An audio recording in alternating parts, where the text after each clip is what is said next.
에베소서 2장 4절부터 10절 말씀입니다.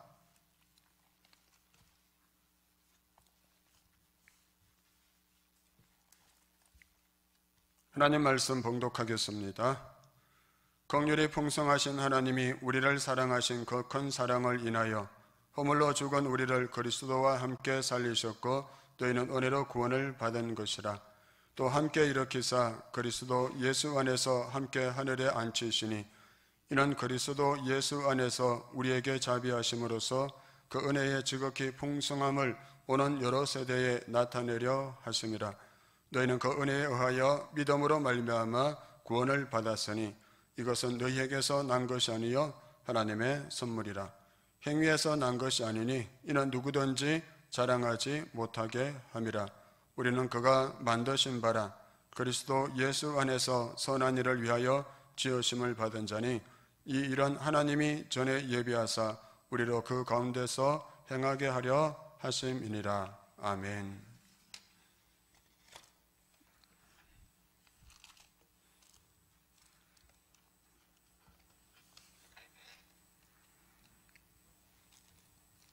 오늘 2021년 새해 첫 주일인데도 또 이렇게 다 함께 모이지 못하고 가정에서 또 비대면 온라인 예배로 드리게 되고 소수만 이렇게 모여서 또 예배 드리고 있습니다.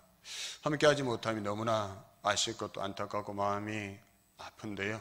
그러나 이 가운데서 어느 처소에서건 예배 드리는 모든 예배 자리에 하나님께서 함께 하시는 줄로 믿습니다.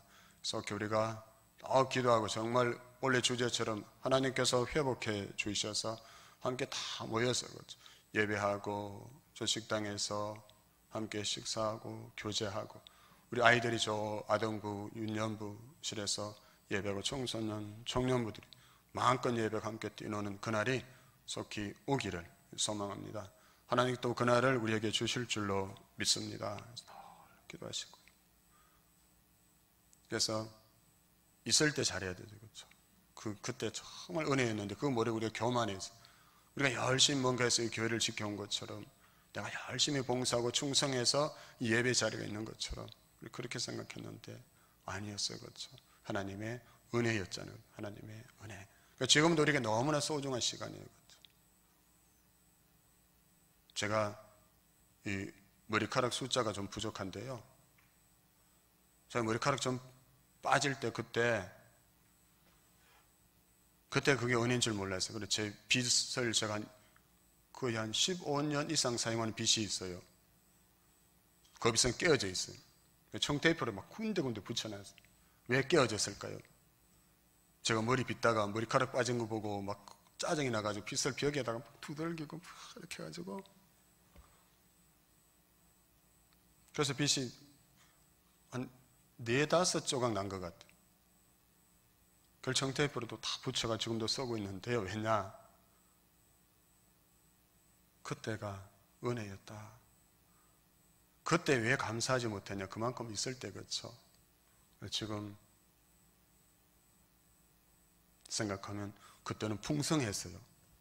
근데 그걸 몰랐었죠. 지금 이 시간에도 하나님의 은혜는 우리 가운데 충만하게 임하고 계신 줄로 믿습니다. 지금 감사합시다. 지금 감사하지 못하면 다음 순간에도 감사할 수 없습니다.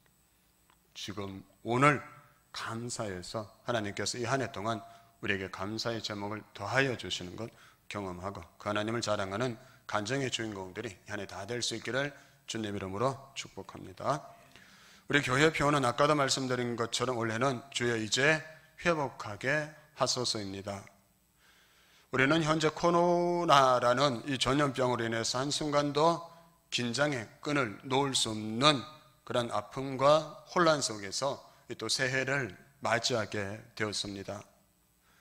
그러기 코로나19는 한국 교회로 하여금 지금껏 경험해보지 못한 비대면 온라인 예배라는 유례없는 상황을 경험케 했었고요. 이 상황 속에서 부활절도 성탄절도 성구 영신 예배도 비대면 온라인 예배로 드릴 수밖에 없었습니다. 너무나도 이 당황스러운 상황이 벌어지고 있어서 내부적으로는 생각이 다른 교회들끼리 서로 비난하기도 했었고요. 또 사회적으로는 이 교회 공동체가 반사회적 집단으로 매도당하는 아픈 경험도 우리는 했습니다. 수치와 조롱을 당하는 그 상황에서 마음이 찢어지는 듯한 그 아픔을 우리가 경험했었죠. 그리고 이 모든 상황에서 우리는 이제 한 가지 질문을 던지게 되는데요. 그것은 우리에게 희망은 있는가라는 것입니다. 과연 한국 교회는 이전의 모습으로 다시 회복될 수 있을까 하는 것이죠.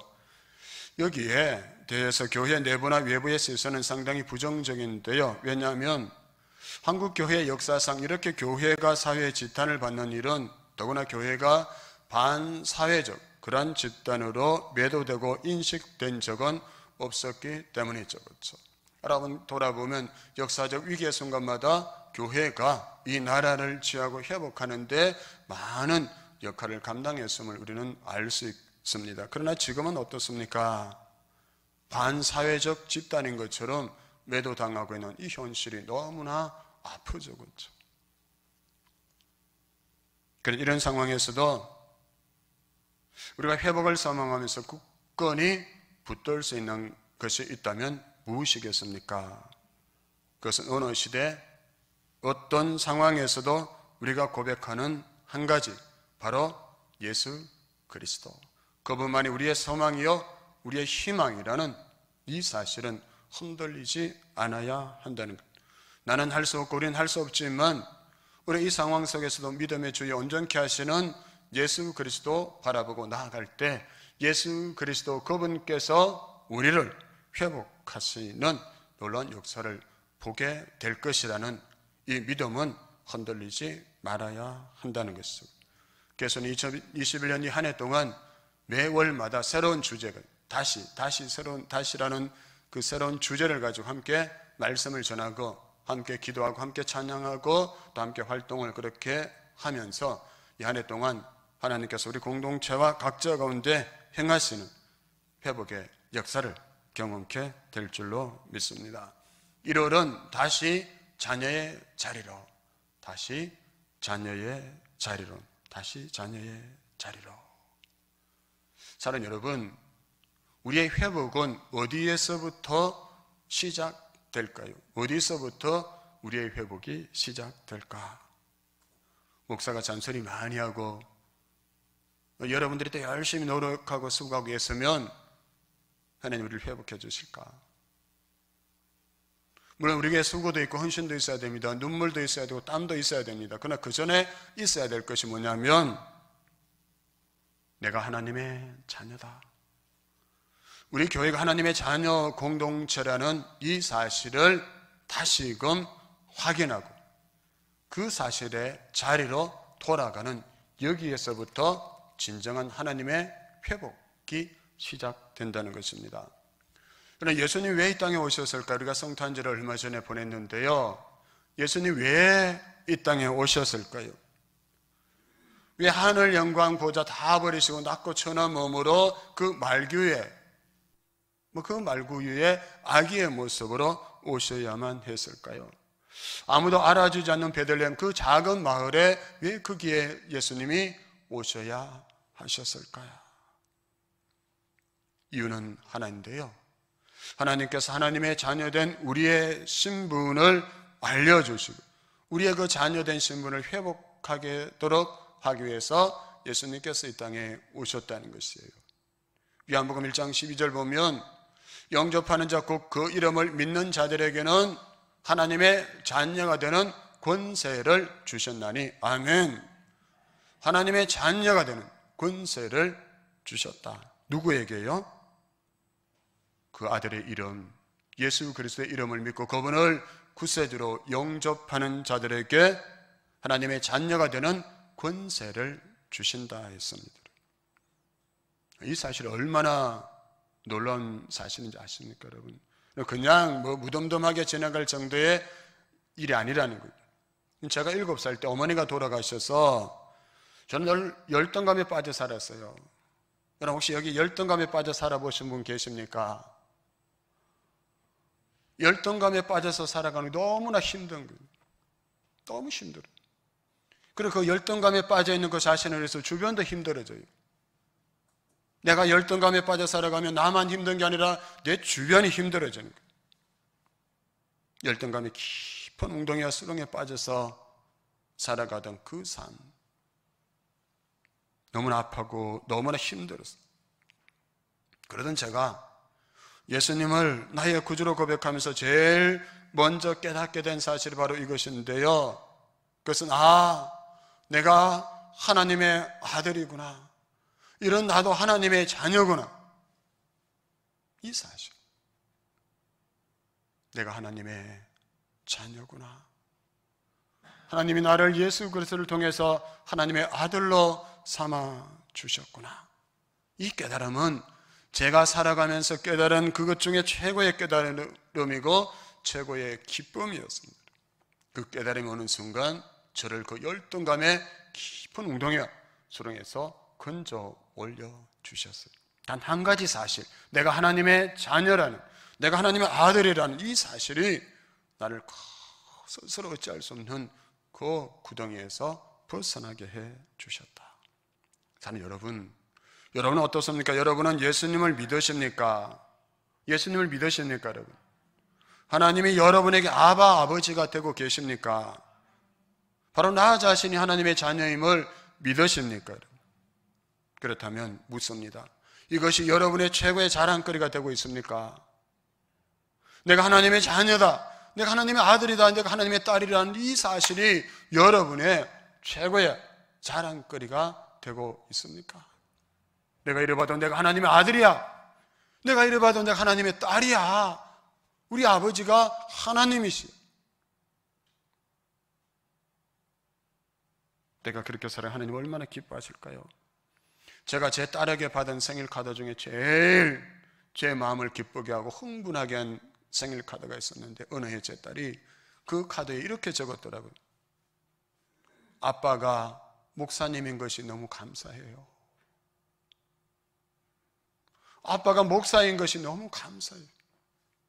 목사인 저는 우리 아들, 딸이 교회에서 눈치 볼까 봐. 제 딸이 교회에서 소심해요. 그래서 어느 날 제 아내에게 그러더래요. 엄마 아빠가 교회에서 쫓겨날까 봐 자기가 실수하지 않으려고 말도 안 하는데 잘하는데, 제 가슴이 찢어지는 것 같아요. 그 순간 너무 힘들었어요. 내가 교회에서 실수하면 엄마 아빠가 교회에서 쫓겨날까 봐 자기는 말도 잘 안 한다. 그러던 딸이 어느 날 아빠가 목사인 것이 감사하다. 그 자녀의, 그 딸의 카드를 보면서 하나님의 마음이 느껴지더라고요. 하나님은 언제 우리를 기뻐하실까? 나 때문에 언제 기뻐하실까?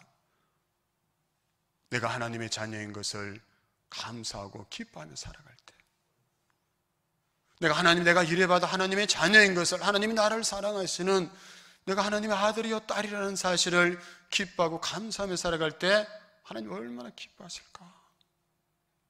여러분도 그렇지 않은 거죠? 여러분의 자녀들이 내가 엄마의 딸이고 아빠의 아들인 것이 감사해요. 그보다 더 큰 선물이 어디 있을까요? 그렇죠? 우리도 그렇다는 거예요. 그게 그냥 우리의 기쁨에 지나지 않는 것이 아니라 내가 하나님의 자녀요 아들이라는, 딸이라는 이 사실을 깨닫게 되면 우리 인생의 수많은 질문에 대한 대답을 발견할 수 있게 되는 거예요. 우리 주변에 수많은 방황하는 사람들을 보게 되는데요, 그들은 왜 그토록 방황하고 있을까요? 왜 방황할까? 왜 우리 남편이, 왜 우리 자녀들이, 우리 아내들이, 우리 이웃들이 방황하며 가고 있을까요? 자기 존재에 대한 답을 찾지 못했기 때문, 내가 어떤 존재인지에 대한 답을 찾지 못해서 그런 거예요. 내가 왜 사는지, 인생의 목표가 무엇인지, 어떻게 사는 것이 맞는지 답을 내리지 못했기 때문에 방황하면서 살아가는 거예요. 그런데 바로 이 문제를 하나님께서 해결해 주셨어요. 예수님을 이 땅에 보내주셔서 그분을 믿는 자마다 하나님의 자녀가 되는 권세를 허락하심으로 인생의 모든 문제에 대한, 질문에 대한 해답을 우리에게 주셨다는 것. 구약의 인물 가운데 그 엄청난 고난 속에서 힘들어했던 욥을 아실 것입니다. 힘들어했어요. 어느 정도로 힘들었냐면 자기의 생일을 저주할 정도로 힘들어했어요. 욥기 3장 10절 11절 보면 욥이 이렇게 말합니다. 어머니의 태가 열리지 않아 내가 태어나지 않았어야 하는 건데, 그래서 이 고난을 겪지 않아야 하는 건데 어찌하여 내가 모태에서 죽지 않았던가? 어찌하여 어머니 배에서 나오는 그 순간에 숨이 끊어지지 않았던가? 욥이 얼마나 힘들었으면 자기 생일을 저주하면서 내가 왜 태어났는가? 내가 그때 어머니 뱃속에서 죽었으면 좋았을 텐데 왜 태어나가지고 이 고난을 겪고 있는가? 이렇게 한탄하고 있었다. 그러던 어느 날 하나님이 그에게 다가오시며 말씀하십니다. 그는 하나님과 대면했고요. 그 순간 그동안 그가 가졌던 모든 물음이 멈춰지게 되는 경험을 하게 됩니다. 하나님이 나를 버리신 게 아니구나. 하나님이 지금껏 나를 지켜보고 계셨구나. 하나님이 나를 사랑하시는구나. 이 깨달음을 얻는 순간 그의 인생의 모든 문제가 해결되게 되었던 것이죠. 그 고난의 문제도 한순간에 해결되게 되었다. 저는 욥만 그랬을까요? 수많은 믿음의 선배들 가운데 다 그런 과정을 거쳐왔다는 거죠. 우리도 그런 과정을 거쳐가고 있고요. 예수님 안에서 내가 누군지를 알 때 우리는 하나님의 자녀로서 기쁨과 자유를 회복하며 살아갈 수 있게 되는 것입니다. 그래서 저는 목회를 하면서 다른 무엇보다 우리 성도님들과 이 사실을 끊임없이 나누고 싶어요. 뭐냐면 내가 하나님의 자녀다. 그래서 저는 얘들에게도 가끔 우리 교회 아이들에게도 말해줍니다. 너는 하나님의 사람이야. 너는 하나님의 자녀야. 알지? 그게 첫째 시작이에요. 제가 그것을 경험했기 때문에. 그 아이들만 그럴까? 우리 모두가 내가 하나님의 자녀라는 이 사실을, 내가 하나님의 자녀니까 하나님이 나를 사랑하시고 나를 기뻐하신다는 이 사실을 끊임없이 나누었으면 좋겠어요. 다른 그 무엇보다도 고통과 고난 가운데 혼란 속에서 하나님이 나를 사랑하지 않는 것 같은, 하나님이 나를 버리신 것 같고 나를 떠난 것 같은 그 상황 속에서도 우리가 힘을 내고 용기를 가질 수 있는 하나가 있다면 그것은 내가 하나님의 자녀라는 사실. 이 상황 속에서 하나님이, 내 아버지이신 하나님께서 나를 붙들고 계시고 나를 사랑하시고 계시고 내가 알 수 없는 그 상황 속에서, 이해할 수 없는 그 상황 속에서도 하나님의 선하신 역사를 이루어가고 계시고 마침내 모든 것이 합력하여 내 아버지께서 선을 이루어 가실 거라는 그 믿음을 함께 나누고 이야기하는 거예요. 그래서 우리 교회 앞에 들어오면 저기 붙여놨잖아요. 예수님의 이야기로 가득한 교회. 이 교회에 와서 아파트 평수 넓은 거 자랑한다고 무슨 힘이 될까요? 나는 자랑하지만 듣는 사람은 사촌이 땅만 사도 배가 아픈데 얼마나 힘들까요? 내 자식 좋은 대학 가고 내 자식 출세하고 뭐 좋은 사람 만나서 결혼하고 어떻게 하고 진급하고 뭐하고 그것도 자랑일 수 있지만 그거 듣는 뒷면에는 힘들어하는 사람이 있어요. 저분은 예수 잘 믿었어. 저렇게 복 받는데 나는 무엇인가? 나는 왜 이런가? 나는 예수 잘못 믿어서 그런가?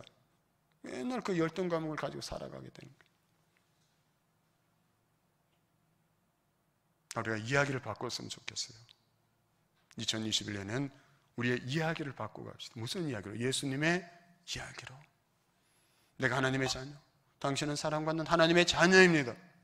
하나님이 당신을 사랑하시고 그래도 당신과 함께 하시고 제가 당신을 위해서 기도하고 있습니다.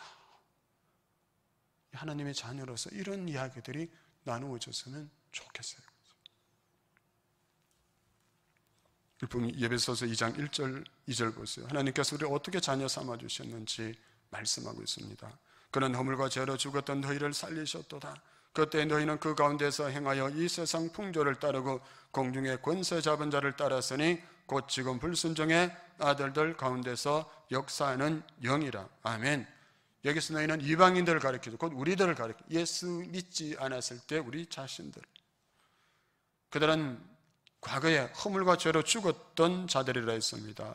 죽었다는 것은 영적인 사망을 의미하는 것이죠. 육체는 살아서나 그 영은 죽어서 하나님과의 관계가 끊어져 있었다는 것입니다. 왜 죽었습니까? 허물과 죄 때문이라 했습니다. 허물은 하지 말아야 할 것을 하는 것이고 죄는 해야 할 것을 하지 않는 것이 죄인데요. 여러분 인생들은 하나님의 피조물로서 하나님이 하라고 하신 것을 해야 합니다. 하지 말라고 한 것은 하지 말아야 하죠. 그렇게 하면 하나님의 사랑의 관계성 속에서 그 에덴 동산에서 영생의 복을 누리며 그 생명 과일을 먹으며 살아갈 수가 있어요. 그 안에서 마음껏 자유를 누리며 살아갈 수가 있었습니다. 그러나 아담이 하나님이 하지 말란 것을 아담과 하와가 하고 말았잖아요. 그 후에 불순종의 영이 들어왔었고요. 그러자 하나님이 하라고 하신 것은 하지 않고 하지 말라고 하신 것만 하는 그러한 죄인이 되고 말았다는 것입니다.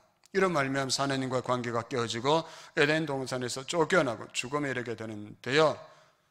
그 하나님과의 관계가 끊어지면 어떻게 될까요? 그 다음에 세상 풍조를 따라 살게 되는데요. 세상의 죄악된 가치관, 육신주의, 물질주의, 쾌락주의 이 가치관을 따라서 살아가게 되는데 왜 그럴까요? 하나님과의 관계가 끊어지면 그 배후에 공중의 권세 잡은 자 마귀가 조종하고 있기 때문입니다. 근데 마귀의 특징이 무엇입니까? 예수님께서 요한복음 8장 44절에서 마귀는 처음부터 살인한 자요 진리가 그 속에 없으므로 진리에 서지 못하고 거짓을 말하는 거짓말쟁이요 거짓의 아비라 했어요. 이런 마귀가 아비가 되고 그 마귀를 따라서 살아가게 되니까 그 삶에서 죄악된 열매를 맺으며 살아갈 수밖에 없게 되는데요. 이런 죄악된 열매가 얼마나 더러운 것인지 로마서 1장 29절 31절에 보면 이렇게 기록하고 있습니다. 이 보기만 해도 읽기만 해도 불편해지는 이렇게 말씀합니다. 곧 모든 불의, 추악, 탐욕, 악의가 가득한 자요 시기, 살인, 분쟁, 사기, 악독이 가득한 자요 수군수군하는 자요 비방하는 자요 하나님께서 미워하시는 자요 능욕하는 자요 교만한 자요 자랑하는 자요 악을 도모하는 자요 부모를 거역하는 자요 우매한 자요 배약하는 자요 무정한 자요 무자비한 자라. 왜 이런 열매가 맺히게 될까요? 거짓의 아비, 거짓말쟁이, 마귀의 조종을 받으며 살게 돼요. 그는 알지 못하지만 그 배후에 어둠의 공중 권세 잡은 자가 지배하고 있기 때문에 보기만 해도 읽기만 해도 마음이 불편해지는 이러한 열매들을 가득 맺으면서 살아가게 되는 거예요.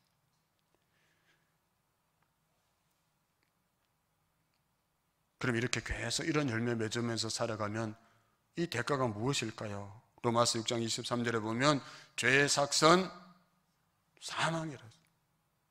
죄의 삭선 사망이라.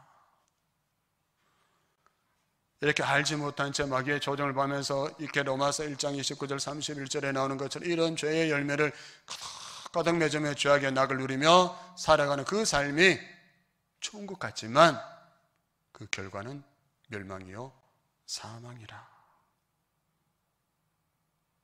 그런데 그런 이방인들을 하나님께서 살려주셨다 했습니다. 그는 허물과 죄로 죽었던 너희를 살리셨도다. 아멘. 우리를 살려주셨다. 이방인들 우리잖아요. 우리도 예수 그리스도 밖에 있을 때 이런 열매를 맺으며 살았던 사람들이요. 심판을 향해서 지옥을 향해서 달려가던 인생들이었는데 그런데 하나님께서 우리를 살려주셨다. 어떻게 하셨습니까? 또 4절 5절 보면 긍휼이 풍성하신 하나님이 우리를 사랑하신 그 큰 사랑을 인하여 허물로 죽은 우리를 그리스도와 함께 살리셨고 너희는 은혜로 구원을 받은 것이라. 아멘. 여러분 죽어도 사다 이 말 들어보셨어요? 맞아도 사다. 그 사람 죽어도 사다. 그 사람 맞아도 사다. 그 사람 망해도 사다. 그런 말이 있어요. 세상에는. 성경 안에는 없지만. 근데 하나님은 죽어도 사고 맞아도 사고 망해도 산 이방인들 우리들을 향해서 진노를 내리지 않으시고 긍휼을 베풀어 주셨다. 4절 본문 초뒤에 원어에는 그러나라는 단어가 있는데요. 그러나 하나님은 죽어도 사고 맞아도 사지만 그러나 하나님은 우리에게 긍휼을 베풀어 주시고 우리를 살려 주셨다. 그 큰 은혜를 베풀어 주셨다. 누구에게요? 받을 자격이 없는 나에게 은혜로 선물로 베풀어 주셨다. 아멘. 연말에 제가 어느 저를 좀 알고 계시는 어르신하고 통화를 했는데 그분이 이런저런 대화거든요. 이렇게 말씀하시더라고요. 목사님이 불쌍해서 하나님께서 목사님과 교회에 복을 베풀어 주시는 것 같다고.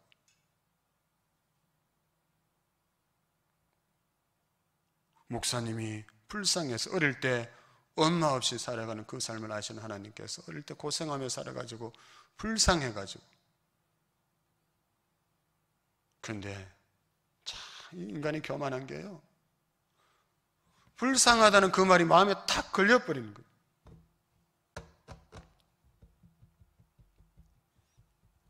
목사님이 불쌍해서 하나님 은혜 주시고 하나님 복 주시는 거 보고 있다 했는데, 그럼 아멘 할렐루야 이래야 되잖아요. 근데 불쌍하다는 그 말이 이상의 마음에 그날 다 걸리더라고요. 왜요? 교만하기 때문이죠. 내가 열심히 노력하고 내가 열심히 기도하고 수고하고 땀 흘려 애써서 이런 날이 오게 됐다, 이 교만함이 남아 있었던 거예요. 그래서 불쌍하다는 말이 있어 그날 다 걸려가지고 얼마나 회개가 되든지요, 얼마나 하나님 앞에 부끄럽든지요, 하나님 이놈이 아직도 마음이 높아져 있고 교만해져 있고 내 공로를 생각하고 있군요. 불쌍히 여겼다 그 말이 은혜가 되어야 되는데 그날은 다 걸리는 거예요.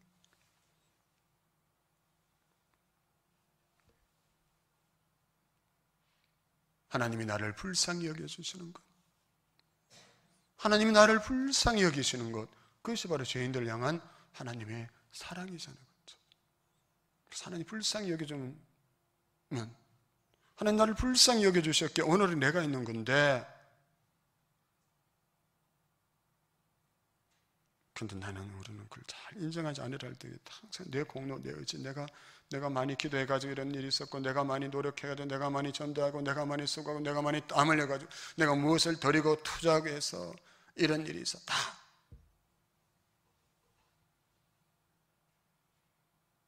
로마서 5장 8절에서 제 정신을 번쩍 돌게 하는 말씀이 또 있죠. 로마서 5장 8절 한번 띄워주실래요? 같이 한번 읽겠습니다. 시작. 우리가 아직 죄인 되었을 때에 그리스도께서 우리를 위하여 죽으심으로 하나님께서 우리에 대한 자기의 사랑을 확정하셨느니라. 아멘. 하나님께서 나를 불쌍히 여겨주셨어요. 하나님이 당신이 죽지 않으면 안 될 정도로 불쌍한 존재가 바로 나였고 여러분이었어요. 아멘. 이게 생각된, 이게 믿어지지 않으면 이 구원의 은혜가 안 되는 거예요, 여러분. 감사도 안 되는 거예요. 기쁨도 안 되고 아무 능력도 안 되는 거예요. 나를 불쌍히 여기셔서 하나님이 나를 위해서 죽으셨다, 나를 대신해서 나를 살리시기 위해서 하나님이 그렇게 죽으셨다, 십자가에 달려 돌아가셨다. 왜? 나를 불쌍히 여기셔서. 하나님이 그렇게 하지 않으면, 독생자 예수 그리스도께서 그렇게 십자가에 달려 죽지 않으면 나는 영원히 구원받을 수 없는 존재, 지옥에 갈 수밖에 없는 존재였기에 그런 나를 불쌍히 여기셔서 놀라운 은혜를 베풀어 주셨다.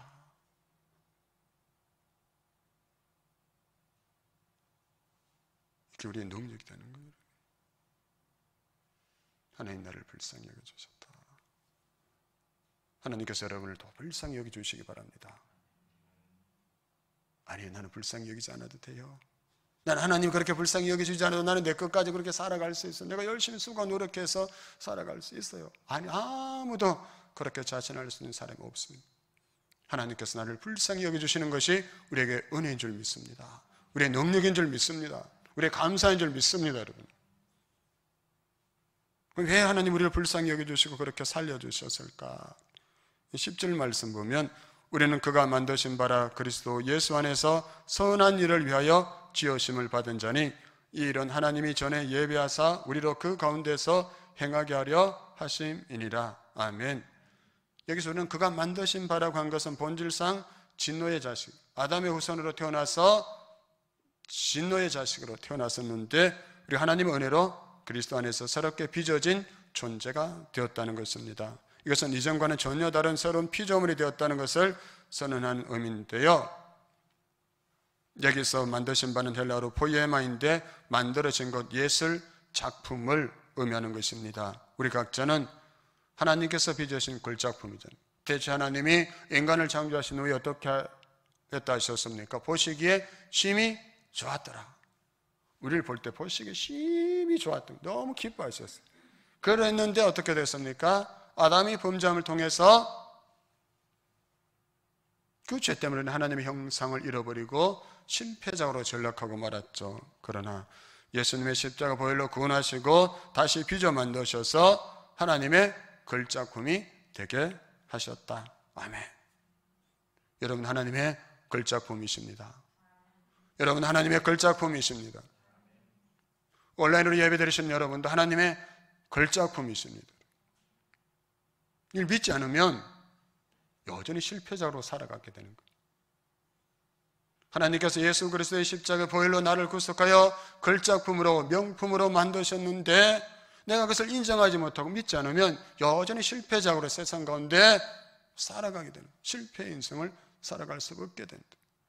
고린도후서 5장 17절에도 말씀하잖아요. 그런즉 누구든지 그리스도 안에 있으면 새로운 피조물이라. 이전 것은 지나갔으니 보라 새 것이 되었도다. 누가요?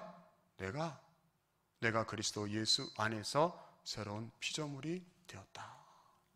마귀가 저를 공격할 때도 있어요. 네가 뭐 목회하느냐? 네가 뭐 내쏠 게 뭐가 있느냐? 네가 뭐 가지고 목회하느냐? 너는 죄인, 네 죄를 봐. 네가 옛날에 지은 그 죄를 봐라. 마귀가 저를 공격하고 괴롭힐 때 있어요. 그때 제가 대적하는 말이 바로 이 말씀.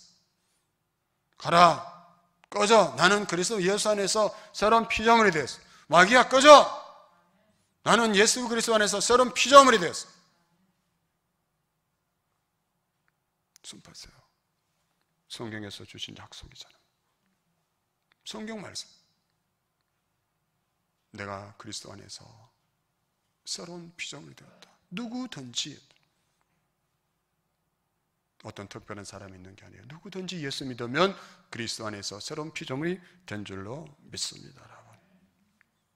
그 새로운 피조물이 됐으니까 이제 그리스도처럼 살아가는, 그러니까 선한 일을 하도록 하기 위해서 우리를 새로운 피조물로 만드셨다. 글작품으로 다시 회복해 주셨다 했습니다. 그 선한 일이 무엇일까요? 사랑이죠. 사랑. 에베소서 5장 1절 2절 말씀 표준 세번역으로 제가 읽어드리겠습니다. 그러므로 여러분은 사랑을 받는 자녀답게 하나님을 본받는 사람이 되십시오. 그리스도께서 우리를 사랑하셔서 우리를 위하여 하나님 앞에 향기로운 예물과 제물로 자기 몸을 내주신 것 같이 여러분도 사랑 안에서 살아가십시오. 어디 안에서요? 사랑 안에서 살아가십시오. 예수 그리스도의 그 사랑을, 십자가의 사랑을 받은 자답게 이제 그 사랑 안에서 선한 일을 하면서 살아가십시오. 사랑 안에서.